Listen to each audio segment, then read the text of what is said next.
Yeah, you know, it really saddens me that 23 years later, when we told everybody we would never forget 9/11, and we were allowed to say, well, I've never stopped saying it, we were allowed to say radical Islamic jihadist extremists, because that's what the hell they are. They're murderous thug terrorists who use their religion and ideology to try and justify their murderous ways. And there was a point we could say that until some guy got in office back in 08, and then the media jumped on the bandwagon and we acted like we couldn't call a spade a spade. Let's call it like it is. These terror groups who believe in their Allah and read their Quran, and no, I'm not talking about every Muslim in the world. I know there's peace-loving Muslims. I'm talking about the damn terrorists in the Middle East that worship that book so much, they are willing to kill anybody they consider an infidel if they don't convert. And guess what, my viewers? That's you. That's Dov. That's me.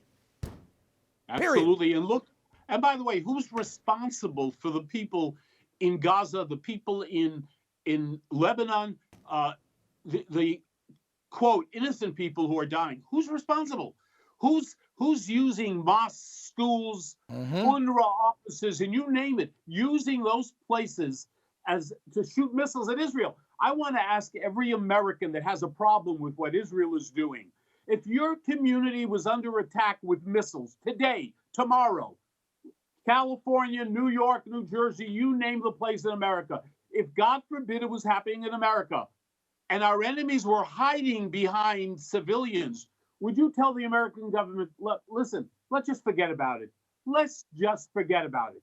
No, we know Americans wouldn't, because the majority of Americans, until this crazy radical liberal agenda started, and I know you're not part of it anymore, most Americans were patriotic and would say, you hit us, we hit you back tenfold. We're America. But I don't know. Some folks in America have just forgotten that, but I can end the interview this way, Dov. I will never forget. I won't forget 9/11. I won't forget October 7th.